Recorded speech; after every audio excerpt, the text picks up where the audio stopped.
What's that smell that brings you back to childhood?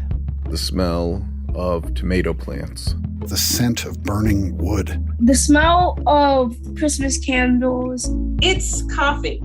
It's specifically Café Cubano. Ultra Sheen, which is a jar of blue pomade gel that my mom would use on me and my sister's hair on Saturday afternoon. Moonbeams pencils. The shavings smell more earthy and richer than regular pencils. The smell of summer afternoon rain. I love the smell of my grandmother's house. Oh, Vicks Vapor Rub. Seriously, that is my smell. Today, hear stories from 18 people. Plus, if you want to implant smell memories into the malleable brains of the children in your life, get advice from a researcher on how and when to do it. I'm Chion Wolf. That's coming up next on Audacious.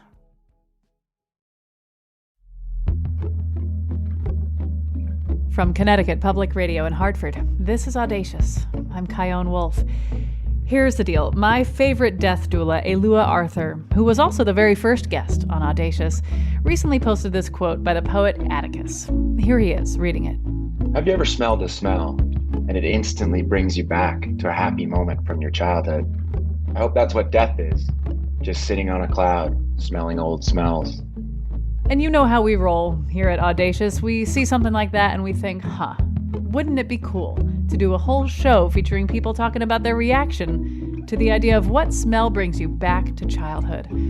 Whether it's something you'd want to smell for the rest of eternity, suspended on that puffy cloud, or if it's something that hurts to think of. What is that smell? Mine is the sweet baby powder smell of my Cabbage Patch doll, Denise. And I don't want to talk too much because this hour you're going to hear from 18 people answering that very question, including Elua Arthur and the poet Atticus. And not only people who grew up in Connecticut, but also people who spent their childhoods in Africa or Asia. First, though, I wanted to chat with someone who thinks about smells and their connection with memory. Dr. Angharad Rudkin is a child clinical psychologist in the United Kingdom. She was part of a UK research study that surveyed people about what smells bring them back to childhood. A few things at the top of that list: fresh cut grass, crayons, and Play-Doh. But what other smells stood out for her? There were other smells that were so personal, and that can be perfume. It can be the smell of your granny's house, or the smell of the school building, and then smells to do with care as well. So that kind of smell of creams that you put on you, or ointments or medicines, things that you know involved with care for you, they were quite warmly thought about as well. Yeah, like calamine or Vicks Vapor Rub. Oh, Vicks Vapor Rub. Seriously, that is my smell. I can turn the lid, have a smell, and I'm 6 years old again, and just, putting it on my chest because I've got a snuffly nose. Oh, yeah, that's really about. I think about, I see you reminisce about that and react to that, and I see you sort of light up, but there's also a sense of sort of painful nostalgia, and nostalgia is its own other show. But I think about some of the scents that I love and that really bring me back are this creeping ivy that I have now in my backyard, and I only realized as I was weeding it. And the smell of this ivy is so strong that I remembered instantly that it was at my grandma's house 5 hours away, which I haven't been to in decades. And I immediately remembered being right in that backyard, and that makes me feel kind of good and kind of sad. And then I think about how I still use Old Spice classic scent because my first love when I was 13, she wore that.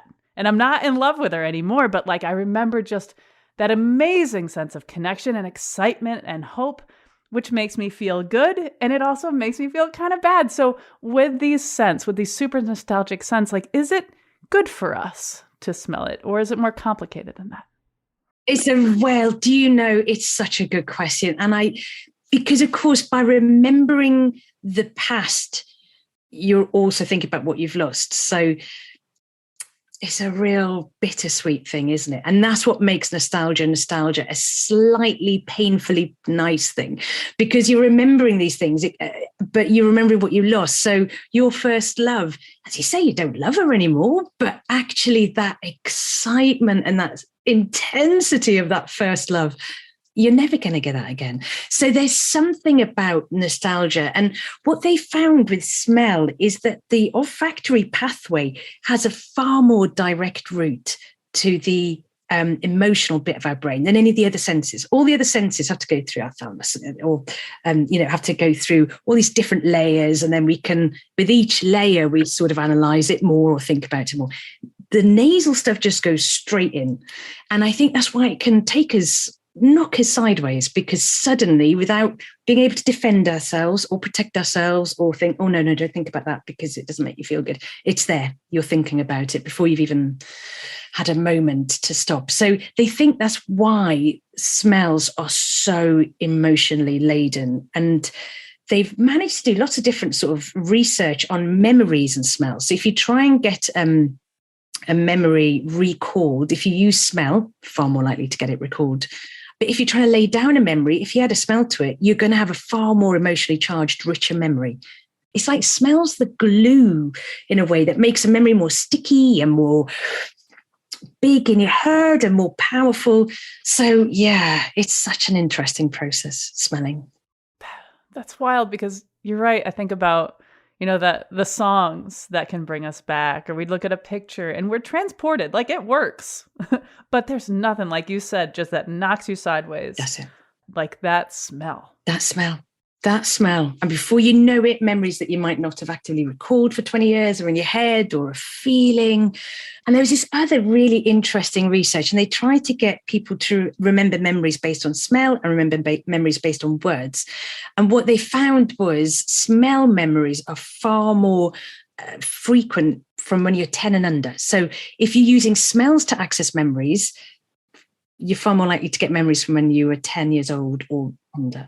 Whereas words more like for the 11 to sort of 20 age thing. So again, it's about how when we were little and maybe didn't have the vocabulary we have now, or the sort of understanding, that smells were this essential survival way of sort of either thinking about things, remembering things, figuring things out.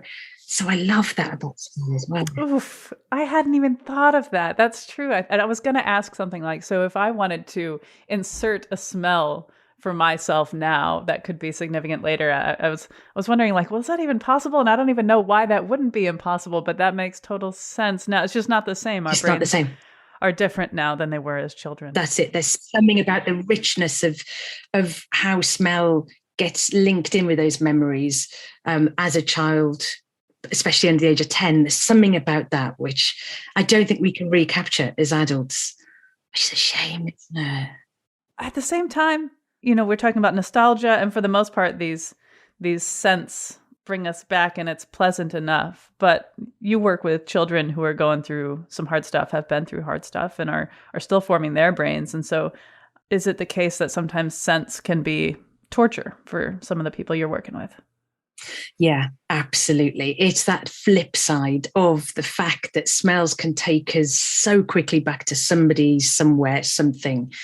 If it's a nice cuddly granny, wonderful. If it's a traumatic memory in a traumatic situation or whatever, it's not so wonderful. So there's a lot of work in sort of PTSD, post-traumatic stress disorder, looking at these flashbacks and what triggers them. And so there could be just sounds, but also just the whiff of something or somebody, and how that can suddenly take you back to a situation where you were helpless, out of control, scared. But we can use that in therapy. So now, as we're getting to know more and more and more about the power of smells, we can start very carefully in an evidence-based way, bringing those into therapy to either trigger memories that you can then work with, or to kind of review memories and re-script them. And yes, you were helpless and out of control, but now you are a strong adult, and what difference does that make? So yes, because they're so emotionally charged, smells and smell memories, and because it has that direct link to that amygdala, then it could be quite intense for the difficult memories as well as for the nice, positive, happy memories. And I think that it could also serve as a protective thing. Like if someone's been in your house and you're like, I smell some, was somebody here? Like, is somebody here? That's not nothing. That's a feature. Well, definitely. It's like Jack and the Beanstalk, when Fee Fi Fo Fum, I smell the smell of an Englishman. It's like, somebody's been up here. And I think it is a real survival sense. I think our sense of smell is absolutely crucial to our survival. And what's interesting is the research that looks at people when they lose their sense of smell and what that means for their emotions. So, for example, they looked at people who score higher on scales of depression and their sort of lack of smell or kind of where they are with the smell. And those who have less sense of smell have higher depression. There's something linked in that, and again, in that sort of emotional sense relationship where if you can't smell, you're not sort of being able to access the world in that sort of more sense-based way, but it impacts on how you feel because suddenly, and also not being able to think about things in a smell way. So I thought that was really interesting. And then with the COVID experiments that have been done, so people who had COVID, and of course, one of the natural symptoms was loss of smell and taste, looking at mood, and those who had lost more of their sense of smell were more anxious. And so you think, well, what came first? But, so we still don't know. But there's something about mood states and smell.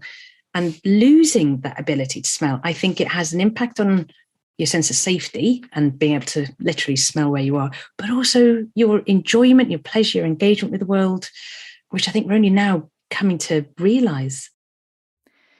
Well, I have asked everything I planned on asking. Is there anything that you want to leave our listeners with as we round out our conversation? I mean, because you can all, normally I would say do more of this or whatever and do less of this and that will impact on your well-being. But actually with smells, I think just embrace smells, just really breathe in deep to them and enjoy where it takes you, if possible, if it's a pleasurable enough memory. And just be grateful for it because our sense of smell does change over our lifetime, and when we get colds or when this happens, we can't smell, we kind of miss it a lot. So look after your nose and enjoy the smells is what I would say. Dr. Angharad Rudkin, thank you so much for talking with me. Thank you very much for having me along. All right, let's hear some voices from audacious listeners talking about the smells that bring them back to childhood. My name is Dave Borsvold, and I grew up in Orange and Woodridge before circumstances took me to the Midwest. I don't get particularly nostalgic about people or events, but time and seasons, yes. The smell that snaps me back to my teens is the scent of burning wood. It reminds me of the amazing fall color in that place that I really miss. A smell that reminds me of my childhood is the smell of summer afternoon rain, or yurachi. In Japan, our summer vacation is the longest break from school, and sometimes in the afternoons, you could smell the rain beginning to fall. Even today, that smell reminds me of my childhood and those summers. A smell that always takes me back to my childhood is the smell of tomato plants, the leaves, and the smell of the fresh-picked tomato. I remember them growing on tomato plants outside the Philosophy Building in Blacksburg, Virginia, at Virginia Tech. And I remember meeting the people there. Some of them would be scholars who would work with my father for many years afterwards and shape my life in subtle ways. And even though I only lived there for a year, that building and that smell reminds me of things that would kind of dominate my life for the next 10 years. Cigarettes and coffee. Not separately, only together. So if I smell coffee, like someone's drinking it or brewing it, especially brewing it, and also there's like cigarette smoke, it is like a complete vasovagal reaction. And it brings me right back to childhood and all of its traumas. I grew up on the Upper West Side of Manhattan, and I used to go walking on the streets, as everybody did, and right in the middle of Broadway, which was the main thoroughfare that I lived on, there were these grates, these metal grates that sat above the 7th Avenue IRT subway that ran up and down Broadway underneath the street. And there's a smell that wafts up from those subway grates. I don't know if it's the combination of the electricity that those things run on. I'm not sure what it is exactly, but it is a completely unique smell that I actually very much love. And when I have a chance to get back there, I walk across Broadway and that smell hits my nose. I'm immediately transported back to my childhood. Brighton Beach in Coney Island under the boardwalk in the 1960s. It smelled of damp sand, pee, and it reminded me of the fragrance of street people and subway stations. There were 2 paths from the city sidewalk to the sand. The path under the boardwalk had no steps. My mom, myself, and my 2 sisters had so much to carry. It was easier than taking the staircase up to the boardwalk and then climbing downstairs to the beach. The smell was weak at first. As it got stronger, I felt like the smell would get stuck in my nose for the whole day and it would make me puke. If that happened, Mommy wouldn't let me go in the water. I held my breath as long as I could. When I just had to breathe, it was weak again. Then there was just fresh, salty air that smelled like sunshine and copper-toned suntan lotion. I forgot about the boardwalk smell until it was time to go home and we had to walk under it to leave the beach. I filled my lungs with the salty beach air to lessen how much stinky air went inside my nose. I felt proud that I learned how to breathe and how not to breathe under the boardwalk, all on my own. You heard the voices of Dave Borsvold from Mentor, Ohio, Higuchi Naoki from Osaka, Japan, Levi Lomaski from West Hartford, Brianne Decio from Waterford, Matthew from Ecuador, and Nina Lesiga from Stratford. When we get back, more thoughts on what scents bring you back to childhood. I'm Chione Wolf. This is Audacious. Stay with me.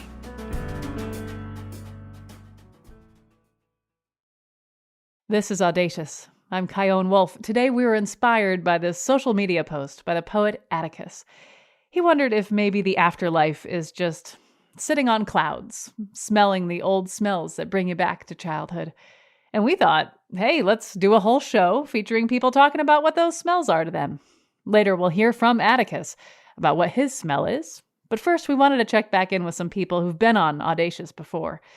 Raquel V. Reyes joined us for a show about the stories behind personal kitchen utensils. What's her nostalgic smell? It's coffee. It's specifically café cubano. Coffee in our culture, in the Cuban, Puerto Rican, Dominican, a lot of Latin America, is a social thing. And when you're a little kid, your first job is to take the little tray of demi-tasse coffees to the adults. To make Cuban espresso the way it has to be, it has to have a little bit of foam on the top, and that's called espumita. It smells like brown sugar, and you watch it as all the beautiful little bubbles are formed, and then you pour them into the little demi-tasse, and then you walk them over and you serve everybody. Everybody's in the middle of conversation and all this great stuff going on. And I have that smell, and it is so tied up with family. And I remember coffee late at night. Like, it would be almost time for everybody to go. The party had ended, the music had done, all the food had been eaten. And then there would be the call, café? And people would raise their hands, right? And so, I'd follow my abuela into the kitchen, or my stepmom into the kitchen, and we'd make coffee for everyone. And so the smell is the joy and the socialness of it, But then making the espumita with that sugar and kind of that wonderful brown, sweet smell for me has like pride. So like my smells are associated with really good emotions. So that's my story.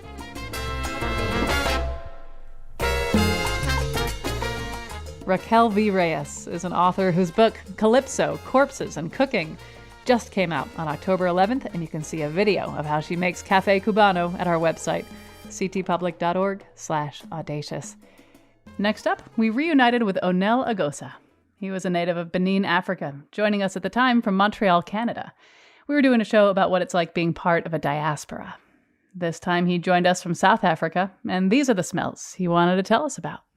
In Benin, I think the one that I remember the most is the kind of Saturday afternoon at my grandmother's. So my grandmother has the sea right behind her house. So we'd spend the whole afternoon walking around, collecting shellfish. And you'd get, obviously, as a kid, you go in the water, get dirty, and then you just have all of this salted smell, kind of with the sea and the wind, and kind of, it when the sea is right around the corner. And what I would love most is we'd get back home and then we'd shower. But the thing is, we didn't have kind of hot water right away available. So you actually had to boil some water and then add some cold water to make it like lukewarm. And every time I would have those afternoon showers, it was just like God was like kissing me type of thing. Because number one, you're getting clean, but it's like all of the smell of the sea is just coming all the way back to you. And then after that, you walk around the neighborhood and it's like, it's been a hot afternoon. Everyone is waking up. And one thing that you'll see often in Benin and West Africa is just all of those food stands. It's kind of snack time and people are grilling donuts, grilling meats. Like we have a lot of barbecue on the side of the road. And it's just all of those smells kind of just for me remind me of those afternoons with grandma. And just like it's home, it's all of those afternoon smells of kind of just the neighborhood coming back to life after a brief pause in the afternoon. But that the number one smell that reminds me of my childhood in Benin. And the second one, which is more Canada, was actually when I discovered winter for the first time and how cold it was. My favorite smell is, either coming back home or coming back to even like a cottage and just wood fire. When it's minus 25, minus 30 outside, and you can just smell the wood and the fire, and there's a pot of soup, and the soup just have the smell all over the house. And all you have to do is just take off your clothes, go for a warm shower, and then just sit with a blanket, eat your soup, and just enjoy the smell. That's the second best thing that can happen. I don't like winter that much, but creating that moment is something that I will continue to do for many years.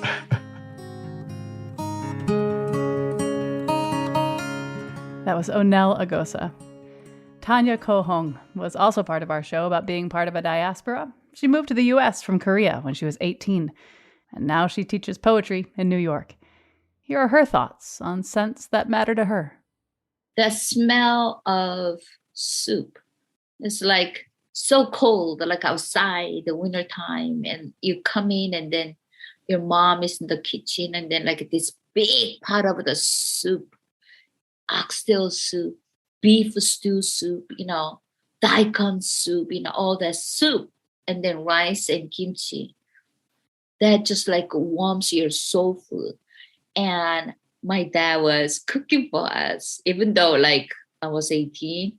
He's still like, okay, because we didn't learn how to cook. And then he was like feed us. So then like the oxtail was very cheap in the United States at the time at Rob's, and then he got 2 packs. And then I said, oh, it looks gross. I'm not going to eat it. But, later on when my dad passed away, then I'm making oxtail soup and thinking of him. But the broth that we make all different kind, and then on the street, fish cake soup, and you eat it with the tteokbokki because his tteokbokki is so spicy. Can you see that my mouth is full? I know.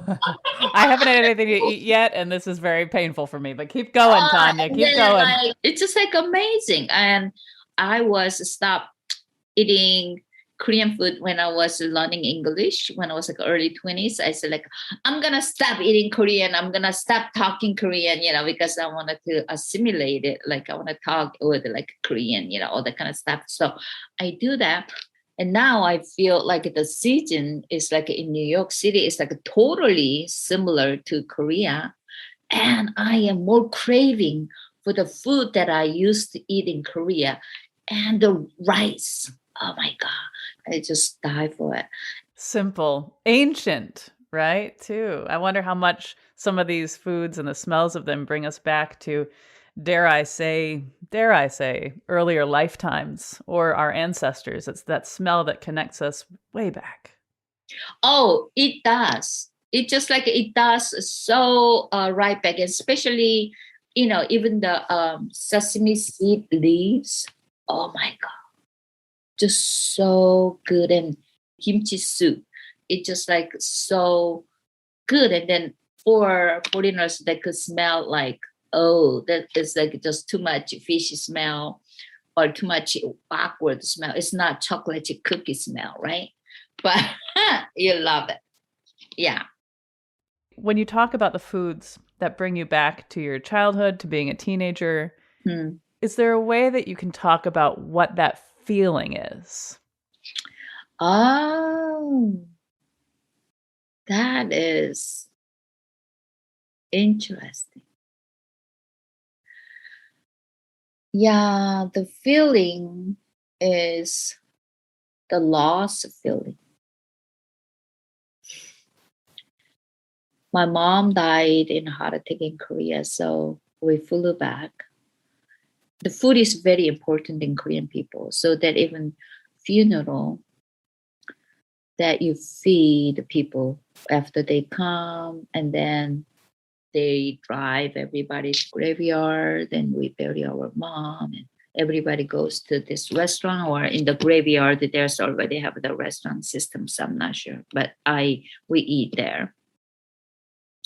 And they served daikon soup. Every time, even since now, that when I eating daikon soup, I never forget the moment that I had the daikon soup, because I was so sad, and then I said, I'm not gonna eat it. But when I was taste like the one soup, it was so good. I just buried my mom, and soup and chili sauce is so good. So even like my mom passed away about 27 years now, but still I never can separate it. So whenever I have daikon soup, I always remember my mom.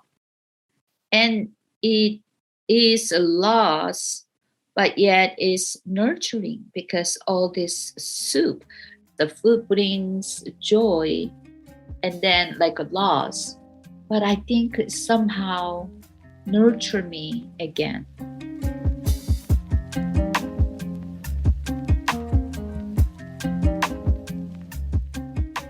That was Tanya Ko Hong.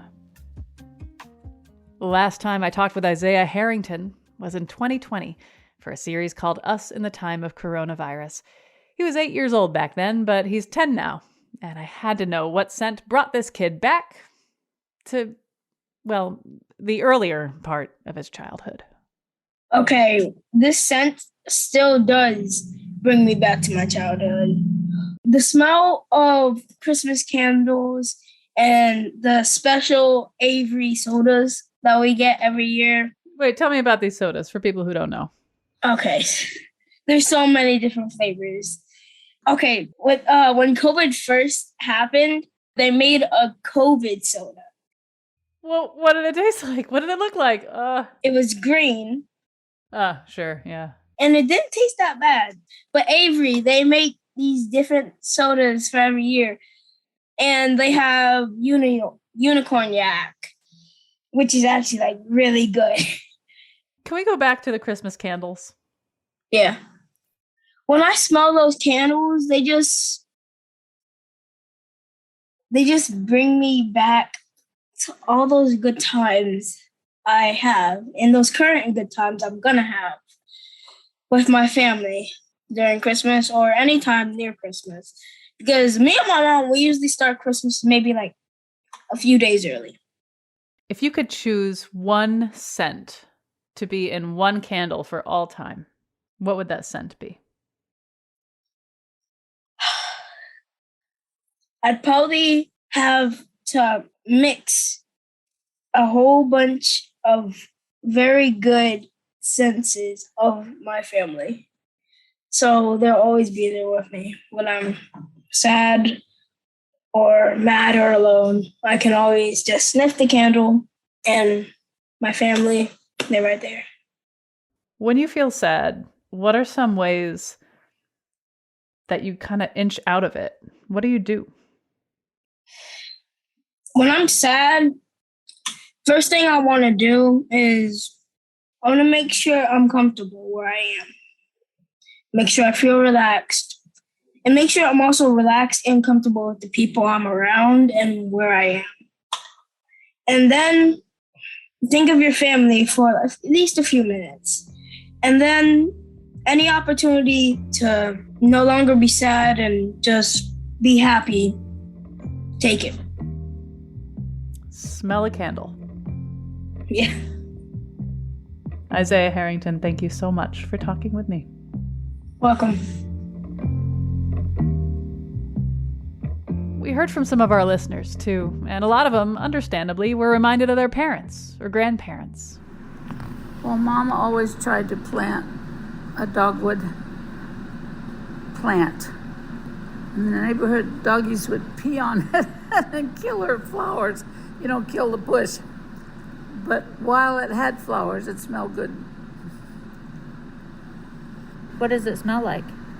It's a mild aroma. It's not real strong like a rose. It's not like a rose. I love the smell of my grandmother's house and the baking she used to do. When she passed, I noticed that her kitchen towels smelled like her house and her baking. And so I took them and I put them in a Tupperware container so I could always smell them. And to this day, years later, when I open that Tupperware container, I'm still right back in that house with her cookies and her Christmas trays. It's fantastic.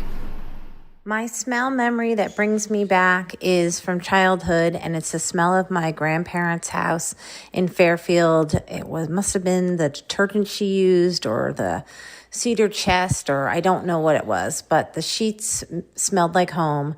And when my grandparents passed away, I kept a pair in a Ziploc bag, and every once in a while I take it out to smell it and remember the love and the food and the hugging and everything that came along with being at my grandparents' house.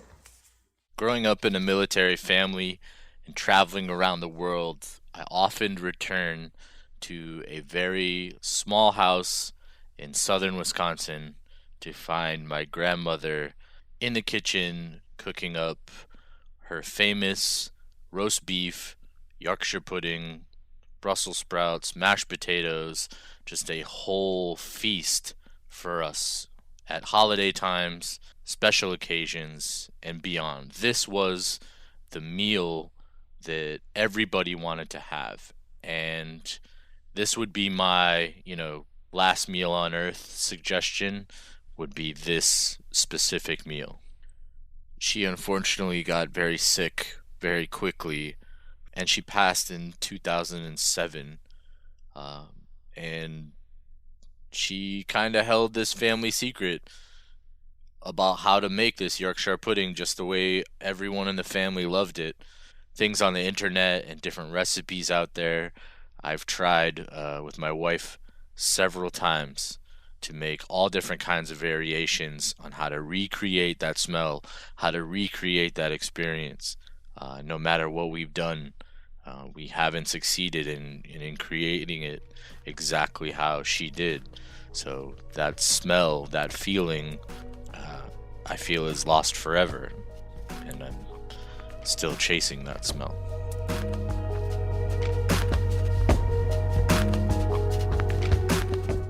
You heard the voices of Lisa Niedermeyer and her mother Michele from Salt Lake City, Utah, Nicole Currivan from Syracuse, New York, Janice Wolf from Madison, and Brandon Blain from Lebanon, Connecticut. After the break, what smells does a guest from our show about super smellers choose as the smell that brings them back to their childhood? Plus, hear from death doula Elua Arthur and from Atticus, the poet who inspired the idea for this show with their poem about all this. I'm Chione Wolf. This is Audacious. Be right back.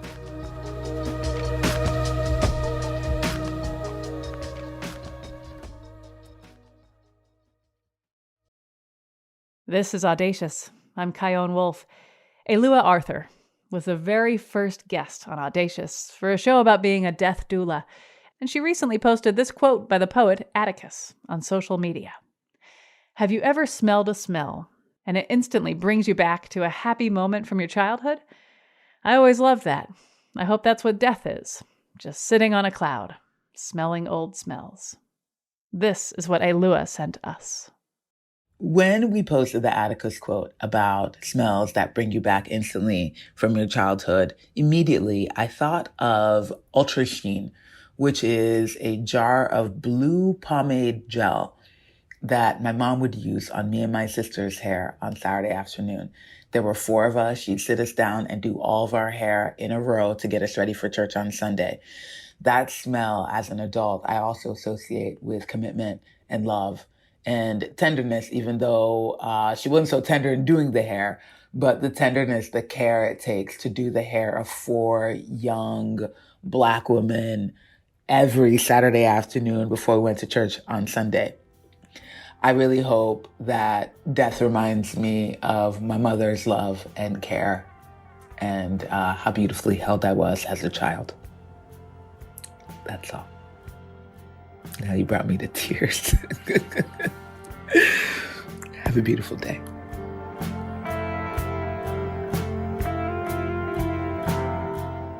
Thanks eternally to Elua Arthur for that voice note and for inspiring this whole show by posting that quote by the poet Atticus.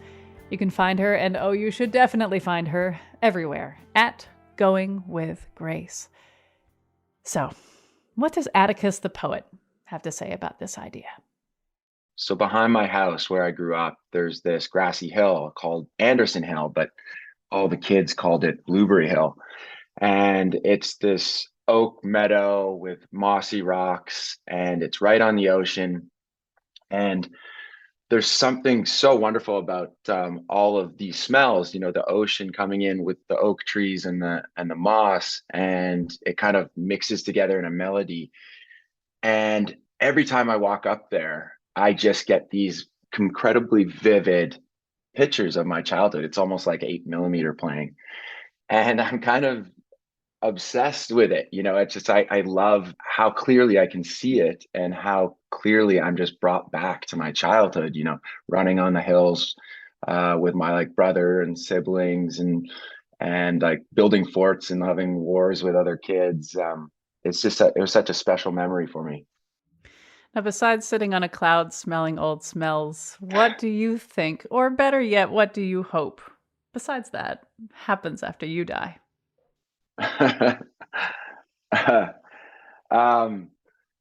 mentioned the kind of 8mm and we talked about kind of looking backwards. And I think part of it where this poem came from is that I would love to just go into an 8mm film. And if that's what my heaven is, that would be terrific, because I think I've always loved looking backwards and certainly in the kind of sepia tones of many, many years ago. But I have a quote that says, when I'll butcher it, but it's something along the lines of, when I die, I hope I end up as a brush stroke in a Monet painting. And I think that would be wonderful. Atticus, thank you so much for your poetry and for talking with me. It was my pleasure. Thank you for having me. You can follow Atticus, along with 1.6 million other people, on Instagram, at Atticus Poetry, and their new book, LVOE, is available now at atticuspoetry.com. Our final guest today is Heather Ream, and if you heard our show about super smellers, you remember Heather. And if you hadn't heard her before, well, you'll remember her after this. Heather's strong ability to smell likely has a lot to do with the fact that she's an HSP, a highly sensitive person. That's a personality trait that roughly categorizes 20% of the general population. HSPs often demonstrate heightened senses of all kinds, and they tend to be extremely empathetic and sensitive to pain. Here's what she said when we sent her that poem by Atticus and asked her what came to mind. Well, first of all, I have to say it was incredibly hard to narrow it down. Oh, I narrowed it down to 3 runners up and 1 winner. And I love that quote was so great. Thank you for sharing it with me. In fact, I think that the first example I have might actually tie in beautifully to that quote. So my first favorite childhood smell is the smell of freshly baking bread, which I know I even mentioned last time I was on the show, just as one of my favorite smells. But this one is specific to a place and time. So for many years here in Knoxville, Tennessee, we had the Kern's Bakery on Chapman Highway. And every morning, if you were in like a 2-mile radius, you would smell this gorgeous smell of freshly baking bread. And the scent would float over South Knoxville like a giant hug from your mama. And it was so wonderful. And the thing that made me think of that quote instantly was right across the bridge. It's across the Henley Street Bridge. You had the Kern's Bakery on one side and the Baptist Hospital on the other, which has since been torn down. But I think how many people were in the Baptist Hospital? Maybe they had been up all night. Maybe they had been with somebody who was giving birth. Maybe they had been with someone who had passed away, but they smelled that smell of the Kern's bread. And what a feeling, like what a collective experience, right? The feeling of life moving on. I know, I can't. Kion, you bring out the HSP in me. I'm going to be a big teary mess already. But you bring it out in me too. Okay, go ahead. That is so kind. Thank you. So that's beautiful. Like I just love to think about that connection. So another one of my absolute favorite smells from childhood is Moonbeam's pencils. Do you remember Moonbeams? No. Moonbeams, I believe that they were manufactured in Chattanooga, Tennessee, but they were sold in school stores everywhere in the 80s and the 90s. And they were decorated in beautiful colors and they had sentiments on them like, perfect attendance and happy Halloween and stuff like that. Not that I was ever a perfect attendance person. I wasn't. I don't know about you. You did not get that pencil. Absolutely not. But I loved them so much that I actually went on eBay and I found some. And I also installed a hand crank pencil sharpener in my storage area like we had in school. No, I'm hardcore about that. So you might be asking, so what's so special about Moonbeams, right? Okay. So besides how pretty they are, the shavings smell more earthy and richer than regular pencils.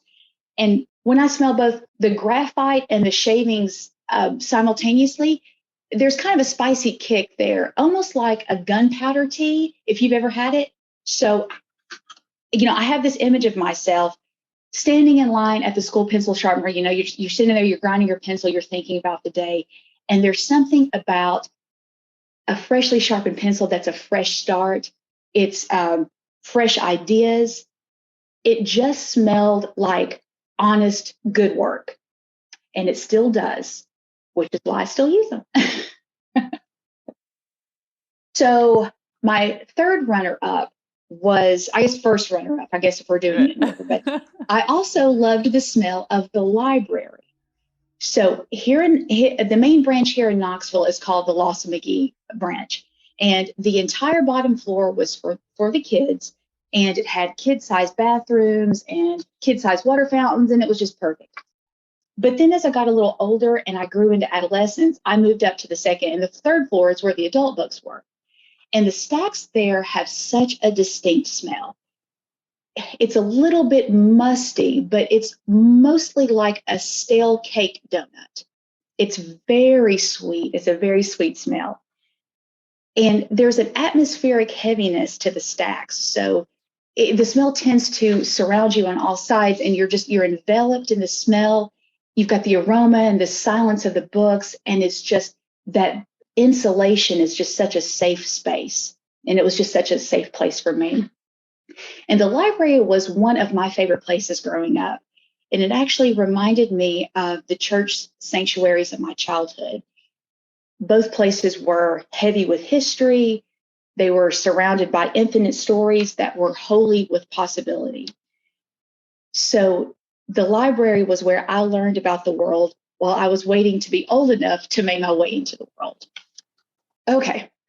So Kion, I'm telling you now, I won't be able to make it through my favorite childhood smell without bursting into tears, but it's really important and I wanted to share it, and I appreciate the opportunity. So there's one smell from childhood that by far stands above the rest, and that's the smell of being poor. And I would describe that smell as kind of like a mix of bacon and cigarettes. And that might smell great because you might be thinking, oh, like a diner at 2 a.m. where you and your friends are having a blast and you're chain smoking and you're having breakfast and you're talking about everything from capitalism to John Waters movies. But it's really more like reused grease from thousands of cheap fried meals that have soaked into your pores, and the smell of stale smoke that has yellowed the walls years before you moved in, plus the fresh smoke from your mom's pack of basic 100s. It smells like the 2 housing projects that I grew up in, and the series of cramped apartments, and the trailer we moved into after Daddy died when I was 11. It smells like lack. It smells like shame. It smells like your name hanging off the branches of the angel tree. It smells like camouflaging the stink of it with heavy-handed spritzes of Avon perfume or glugs of fabric softener in the washing machine. It smells like self-diminishment and trying to be worthy of someone's charity. But it also smells like hope, because you know that it can always get worse and it might even get better.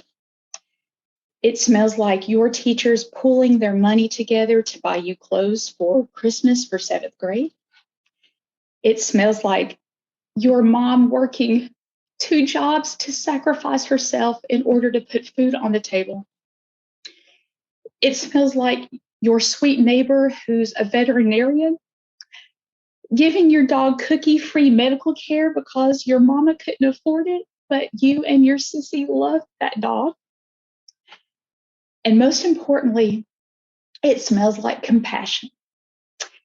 And it smells like empathy, because almost no one who has ever smelled poor wants anyone else to go through what we did. Many of us have become handholders, reaching out to others to help lift them up. Some of us are deal makers or hustlers or whatever we need to be politically and personally to make sure that people we care about don't ever have to smell poor. We have become chain breakers. And that's why the smell of being poor is my favorite, because it created something sweet in me out of something rotten. And that's it.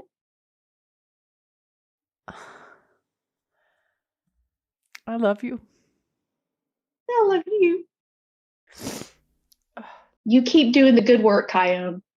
We've got to keep being the gentle and the loving voices out there. That's the only way we're going to get out of this. That's the only way we're going to break through and make it a better place for everybody.